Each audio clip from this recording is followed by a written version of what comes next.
Welcome, everyone. We're here again for another session of Leadership with Ed. And today we're fortunate to have on Chick Herbert. Chick has such an interesting background. You're almost like a unicorn, Chick, to me, because you have multiple jobs all revolving around leadership. So you are a senior executive at a large financial services company here in Des Moines, Iowa. You do national coaching, and then you also do individual coaching. So anyway, this is going to be a lot of fun to have this discussion today, but thank you for joining us. Thank you for having me. I'm excited. I appreciate the opportunity. Going to be great. You know, Chick, when I think of some of the national speaking that you're doing, tell me what the corporations are asking you to talk about. Tell me, when they start reaching out to you and say, we need a keynote, what are some of the main topics that you're hearing that they want you to discuss, and how do you decide what to talk about? It's a great question, and it varies. And in some cases, the more sophisticated organizations have a really tight set of parameters of what they're looking for. But I would say in some cases, people say, we just want you to come speak. We heard you speak somewhere else, and we want you to do the same thing. And it's very vague. And through conversation and asking questions, I discern a bit more about what the challenges are with the organization. But for the ones that have a good idea, I would put it into maybe 4 main buckets. There's a lot on navigating change and helping people rethink what they know. And so everybody has knowledge. Knowledge is great, but knowledge is not as strong of a currency during times of change. So if everything is evolving, what you know may actually hurt you instead of help you. And so part of it is messaging around change and all the facets of that, but helping people reframe how they think about things and being willing to put their ego aside to understand that they don't know everything and they need to relearn and rethink. Creative problem solving.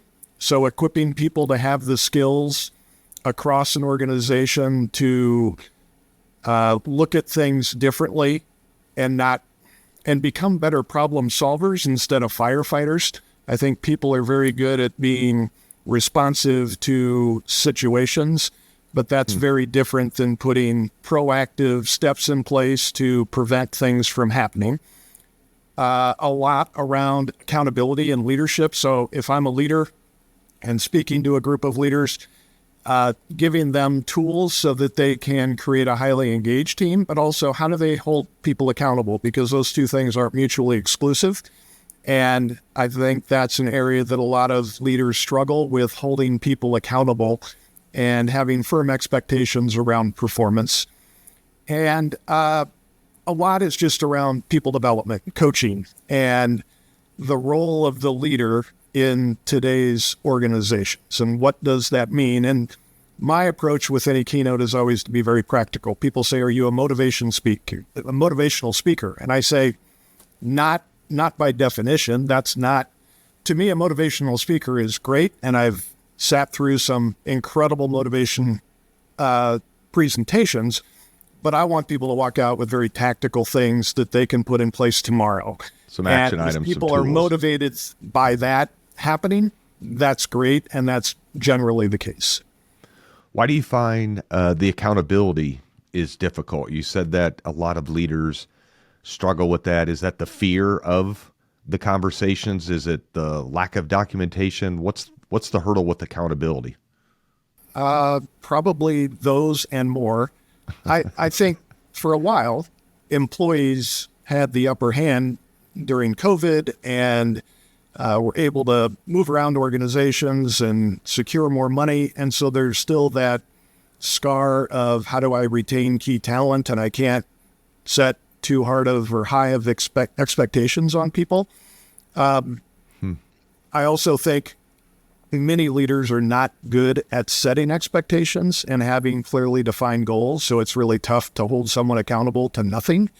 I have to have something that I can reference back to.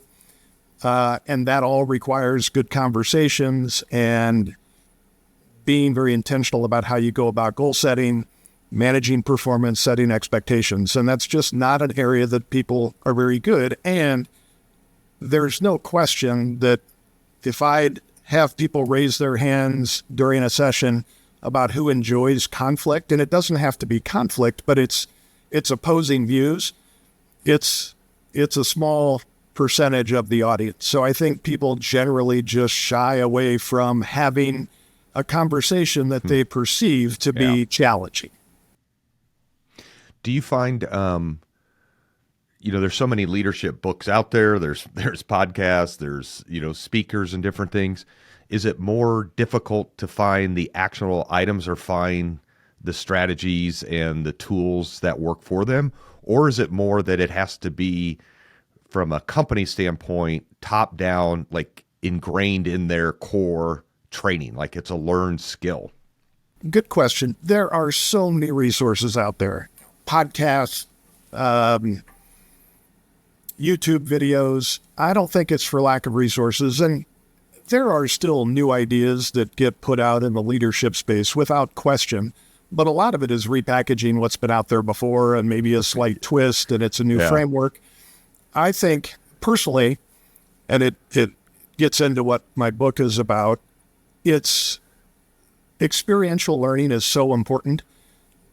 You could send me to a class on how to navigate conflict, and if I come back to work and I get inundated and sucked back into the swirl of my world and emails and running nonstop meeting to meeting, and I don't deploy any of the stuff that I found so interesting in that seminar, within 30 days, it's gone.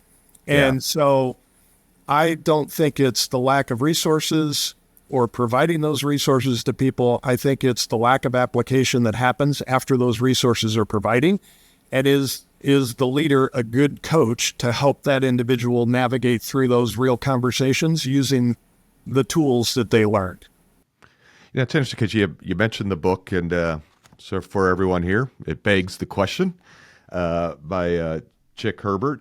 I've found it interesting that your book is more around questioning and even, a couple of things I wrote down for you to talk about: coaching versus managing, and then where does trust come into play? So talk a little bit about the book and how this is more of a tool, like chapter by chapter, of things that could be implemented, which is why I think it's been so well received. Well, thanks. I appreciate the kind words. I would say it's more of a playbook or a workbook. I like that workbook. Yeah. It gives you the theory, it gives examples of that, and then it gives you a framework of what you need to do to go out and execute against it. And the premise of the book, as you know, is, as a leader, do I deleverage my position of leadership because I constantly tell everybody what to do? And I basically don't empower anybody. I say, Ed, this is what I need from you, and I'm the best person who's ever done this in the history of the company. So here's the 5 steps that I want you to do, and don't deviate. I'm exaggerating, but it's basically telling everybody what to do and directing activity, versus using questions, which are an incredibly powerful tool to help develop the critical thinking skills of someone else. And I describe it as, I don't want the people that work for me to be passengers in the process. I want them to drive the process. My job is to ask questions to make sure they're thinking through situations, they're anticipating challenges, how they're going to respond to those challenges, not to do their job for them. And I always say the best job to do is your own. And I find a lot of leaders operate at a level below what their job is. So if they're a regional sales manager, they operate at a divisional sales manager level because that's what they just did. And it's a lot easier to do that job than this new job of, holy cow, I'm not quite sure what to do. So that's part of it. And to your point about trust, if I'm asking questions of someone on my team and they don't trust me, those questions can sound like an interrogation.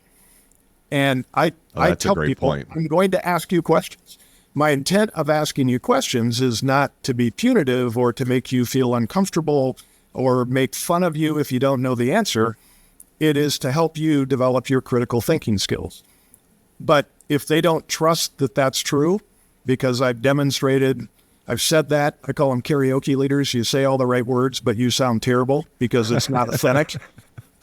If they don't trust me, they're going to hear accusatory. They're going to be threatened. And so trust is really paramount, in my opinion, to leadership. Let me follow up on that because that was intriguing. Would you actually truly sit down with that professional and say, I am going to ask you some questions, here's why, and really lay the framework so they know what's coming, but you've softened it with, this is not an interrogation. I'm trying to help you get to the right solution that you need to find yourself. Yeah, absolutely. I mean, I literally always do that. And I mean, I state that to my team. Anytime I take over a new team or a new role, I lay out my operating principles. And one is I'm a question asker, and I'm curious, and I'm not doing it for reasons that are negative. I'm doing it to really understand. And I also state my goal as a leader is to help my team become wildly successful. That's how I measure my effectiveness. Yes, I can get a lot of stuff done, but if I'm not building other leaders, then I don't consider myself doing a good job. And so very definitely, I repeat it all the time. I'm going to, again, I ask you questions. It's with positive intent. I use that term a lot. But I can say all that, and if I don't do things outside of that setting that support that, then it's just words. See, and I love that though, because and hopefully everyone, writes that down that's listening to this, is just really laying the expectations. But you see how Chick made it easy for him to ask deep and probing questions because he is naturally curious. I mean, that's the title of his book. It begs the question. He's going to ask question after question. And even if you give an answer, he's going to dig a little bit deeper, on that by just setting the stage. But you also said something I heard you say a lot with positive intent. And tell me a little bit about how you weave that into the conversation, or even when two people are coming together, maybe you get them from different teams, or they're two people on the same team and they're questioning the intent of the other person that was, trying to get some work done. Yeah. I mean, if you'd ask anybody that I work with, would that be the first thing they'd say about me? No, but that would be in the top 10 things that Chick always sets the expectations that we need to operate with positive intent. I'm not a big drama person. I don't like chaos. I don't like so much of wasted energy inside of organizations is due to lack of trust, poor communication. And so to have to navigate through all of those emotions and kind of false stories that people tell themselves, because if I'm a leader and I haven't filled the vacuum or the void from a communication perspective of why we're doing this and what's happening, I guarantee everybody in the company will fill that void for me. And it'll be all these crazy, what did you hear what Chick said? He's going to shut the company down there. We're moving it offshore, none of which is true, but they're going to come up with a story that fits their view. And that's far worse than what's actually happening in most cases. And so I'm always talking about positive intent. And even in really tense situations, let's just remember here, we all have the same goals. We're trying to get to the same place. It's important that we listen to each other's feedback. This isn't personal. This is business. And let's assume positive intent with the comments that are made by other people. See, and I love that part there of the false narratives that with a lack of communication and void, people are going to fill in their own story. If you think of being in a team meeting, because you're leading, large teams, how do you allow people to give input? But a lot of times, ultimately, you're going to be the one to make the decision. And sometimes people can say, well, Chick didn't take my suggestion anyway. Why do I keep bringing it up? How do you get people to still bring out feedback, information, but then ultimately say, okay, we do have to make a decision based on all these things, but keep everyone engaged and maybe, I don't know if feelings hurt is the right word, but feeling like their input was still heard, but not necessarily followed? Well, I think it's a great question. There's a lot of layers to it. But it's a really good question. I believe I do take people's feedback into consideration, and even if the decision is not what Ed provided, but it is what Jill provided, I'm going to convey to everybody why the decision was made and the ultimate factors that led to the decision. And I also tell people this isn't a full democracy. There are times when you don't get a vote, you get input, but it's not everybody votes and we're going to win that way. Oh, I love that. Input, but not a vote. Yeah. And there are times, I'm a very collaborative leader. I'm a very situational leader, but I'm collaborative by nature and assume positive intent and don't try and put on airs. Don't try and act smarter than I am. I mean, I can't make a good decision without the people that are closer to the process to give me the good insight. And it's my job to make sure, back to trust, people are willing to give me the truth.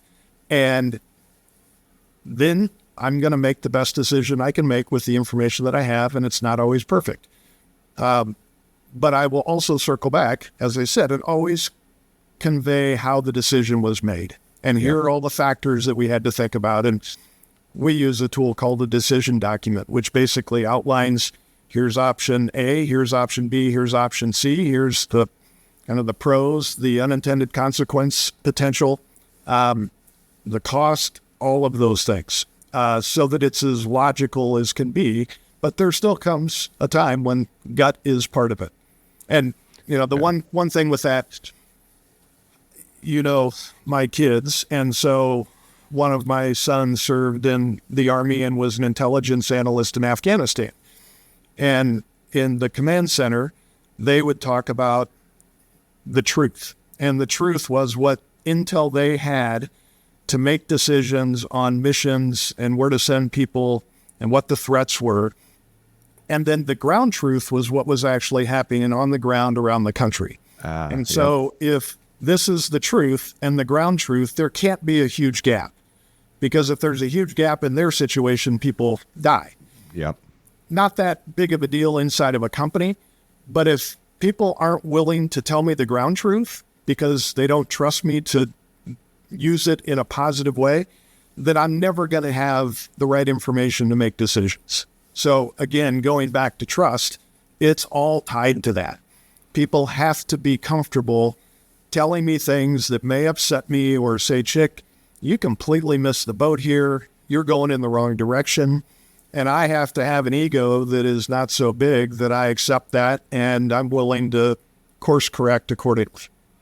That's awesome. And when we think about maybe some helpful tips and tools for some of the young professionals coming up, your outside coaching, or even for people on your team, not everyone, a lot of times people are trying to grow, develop, show that they're ready for the next spot. How do you keep them focused on their current role versus worrying about the next role? Yep. Well, that's where I often say the best job to do is the job you have, and bloom where you're planted. And again, I operate with positive intent. And so this is the approach I take with my people, which is if you do an outstanding job with the job that you have, opportunities are going to come to you.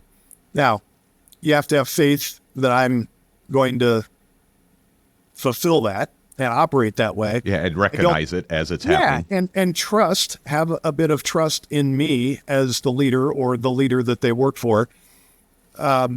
Because I do see people that are looking 2 jobs ahead and they're not doing a good job in their current job. And that's the ultimate way to fail, because you're never going to get that opportunity if you're not executing on the fundamentals and the responsibilities that you have in your current job. So it's really important. Bloom where you're planted. You have a lot of latitude. So how do you take advantage of that latitude and not just do the job, but think creatively, bring new ideas to the table? Those are the people that I love having on my team, because, I look at it, if I've got two people that report to me and they have the exact same job, same resources, same hours in the week. And one is constantly bringing me ideas about how we can do things differently and enhance and become more efficient. And the other one's just chopping through the jungle every day. Holy cow. It's very apparent who's got a bright future. Mentored and coached and trained and with all the different organizations. You've been with Fortune 100 companies and Fortune 1000 companies. Do those characteristics show themselves right away? My gut reaction is yes. It doesn't take long for that to show. But I've also worked with karaoke leaders who said all the things that when I ask a question, the response I get back, I'm like, well, that's a really good response. But so my truth is here. But then when I talk to people on their teams, they're like, oh, that's not the case at all. Chick never asks for our input. Chick never gives us any feedback. And so I do think it's evident, but maybe it's because I am a trusting person until you break it. Maybe I'm a little more optimistic that I can see that quicker than I can. Nope, that's interesting. And, when I said you're really a unicorn, and I've just always respected all the different things you've been able to do, in your career, because some people might have just gone strictly into coaching, or someone would have said, I'm not going to deviate from, my roles as a senior leader, and you've done, so much all at once. Maybe tell the group a little bit about the work that you've even done for our team, because I think we have a strong leadership development program here at McGill Jungie Wealth Management. But then I also said, okay, we're missing some gaps, and we've been able to bring you in individually. Tell how you complement, maybe some of the things that are already being implemented at a firm to enhance those next generation leaders. Well, what you said is a really important point to hit on before I answer your question, because I certainly have a strong belief in what I do and how I do it and the experience and the processes and my abilities, but not to the point where I think I've got the market cornered on being great at a job. And so I'm not a believer that if I'm working with an organization like yours, that it's going to come in and it's my way or the highway. Yeah. I do think it's how do you fit in and fill in and supplement versus dominate. And you guys do a tremendous job of developing people and are as forward-looking as some of the Fortune 50 companies that I've worked with. Oh, that's nice. Thank you. You think about it from a talent pipeline perspective. How do you recruit? Where do you recruit? How do you onboard? How do you develop? How do you scale people up as they take on bigger and bigger jobs, ultimately, potentially becoming a partner? And so I look at my work as how to supplement all the great things that you're doing versus coming in and saying you're doing it all wrong. But it's the same thing that would be outlined in my book. It's asking questions. It's understanding, if I'm coaching someone, what does their manager see as the opportunities for development? What does the individual see? How do those two things align? Do we agree on that?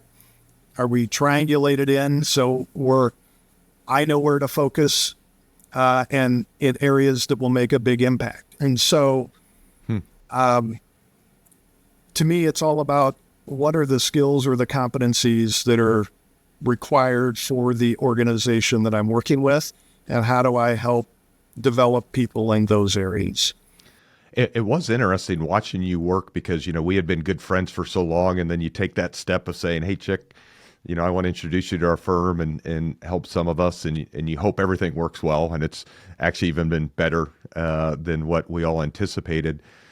But I always appreciated that early on you spent more time with the people that were asking you to coach the other members with all the questions you asked beforehand, of really kind of digging in deep to see where are those areas that just need to be rounded out, or in a small firm like ours, we're just not having the time and resources to work on that. So talk a little bit about just even that pre-work before even getting there and how important that is. Yeah, and there's several components. One would be just a strategic assessment that I would want the individual I'm coaching to fill out that helps accelerate my understanding of how they're wired, what motivates them, what demotivates them, what's the perfect day, where do they see themselves? And so it's hearing directly from the individual. I also love to get my hands on any assessments that have been done. So whether it's a DISC or some other profile, that's very helpful because in some cases, if not everybody knows themselves that well. I remember, I don't know if this is a moment of pride or shame, but I remember working with a coach 25, 30 years ago, and he had me write down, what do I consider my strengths? I still have this sheet of paper, and in my top 10, I had empathy. And then when I've done assessments, I'm not empathetic. I'm not empathetic. My joke is, but I don't really care that I'm not empathetic. But I have a strong sense of responsibility. I care a lot about people. I can't put myself in their shoes from a feelings perspective. Yep. But nothing makes me happier than helping people be successful, and I will do whatever is in my power to do that. So my point is, depending on where you are in your career, you may not even know some of the talents that you have because you've not done some of that deeper work that you may learn from assessments or other coaching engagements. So it's really important to just get as many pieces of evidence and directional information that I can get to understand this person, because it's a one-size-fits-one, not a one-size-fits-all when it comes to coaching. It's not, here's the method, and every time it's exactly the same thing. So that's just not how it works. No, and that's helpful. And I think as we, begin to wrap up, some of the things I heard, which are just, exude from you is that, that trust part. I think the other thing too is you have a very humble confidence about yourself because of the years of experience and the different things, that you've seen. And I like where you mentioned a couple times where you said about being able to suppress ego or, to listen to others and course correct or provide feedback, because I imagine your team members are comfortable giving you feedback, yourself, which is not an easy thing to do if it is someone, reporting up, on that side. And then the accountability, I think that ties, you said that a couple times, you're an engineer by trade. And so you're an engineer with a personality and coaching skills. So that also makes you, somewhat of a unicorn. But I think you really do like processes and systems and methods and the accountability. So there's a certain type of person that would gravitate to your coaching. And if it was an organization, because there are systems, process, methods, I would imagine after those keynotes that a lot of times there are just a significant amount of actionable items that someone can say, these really fit. And that's why you're getting such high remarks when you're out there speaking. I would assume that's part of it. Yeah, I think being an individual that has executive leadership responsibilities, takes vacations to go give keynotes and do coaching work and consulting work. It's easy to stand on stage if I didn't have the day job and tell you how to do things. But the reality is I face the same challenges that my audiences do. Yep. I have 8 million emails, text messages, Teams messages, carrier pigeons, smoke signals, messages under my door that everybody else does. And it is really easy to be busy. It's really hard to be brilliant. And my job is to help people be brilliant. And I'm far from perfect. I mean, there are days where I talk about working in the system versus on the system. So as a leader, I'm responsible for a system. And the system is the people, the processes, the technology, the materials, and the environment. And my job is to optimize all of those elements to maximize the performance of the system.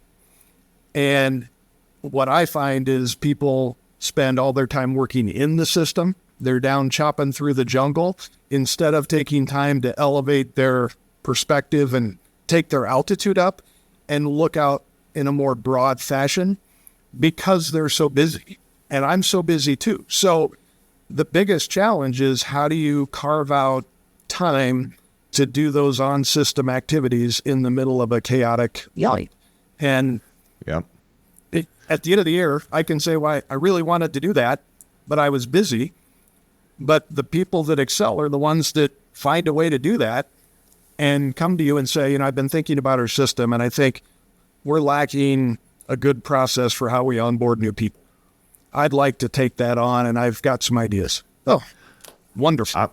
I'm going to add a nugget you said before I tell people how they can get, or ask you how people can get a hold of you, of getting back some time, because my team still says this back to me after you told them this, which is be brief. So maybe talk about your little acronym, because I do get that thrown in my face because I do tend to talk too much in some of the meetings, and then we'll end with how to get a hold of you. Yeah, and I wish I had come up with it. I can't take credit. Lana Voga, who I served on the board of Special Olympics with, Lana, her saying was, be good, be brief, and be gone. And it has stuck with me. I remember the parking lot conversation we had about that. And it comes in a couple of ways. One, I don't want to dominate the If in a one-on-one with one of the people on my team, if I'm talking 85% of the time, then it's a bad one-on-one. Because it's all about me, and I'm directing, I'm telling. If I'm asking good questions and getting them to respond in a thoughtful way, and they're doing the majority of talking, that's great. So whether it's a keynote, whether it's a meeting where you've got your team in there, be good, be brief, be gone. Make your points, be concise, be on the mark. Don't continue to elaborate on something that doesn't require that. That is an awesome nugget to end on. So we're going to end on with be good, be brief, be gone. But if they do want to get your book or connect to you, I assume the book's still being sold on Amazon. And if someone wants to connect with you, how would they go about doing that, Chick? Because you are one of the best I've ever run across in terms of group and corporate setting coaching and individual coaching as well. Well, thanks. I appreciate that. You've certainly run across a lot of talented people. So the book it begs the question. The best option would be Amazon. It's on Audible as well. And then there's the digital copy as well. So all three can be purchased via Amazon. I'd say the best way to get a hold of me is just email. I've got a website, but because it's not my full-time job, it's not a great website. When I eventually retire from my day job, and I'll spruce that up, but right now, so Chick, CHICK, Herbert, HERBERT, 2 @gmail.com. And would love to hear from people and just what your challenges are, what you're working on, and just to connect. Perfect. Sounds great. And he mentioned connecting, so connect to him on LinkedIn as well. And for all of us that joined, for everyone that joined us today, thank you for being a part of LED, Leadership with Ed. And it really was Leadership with Ed and Chick. So have a great day, everyone.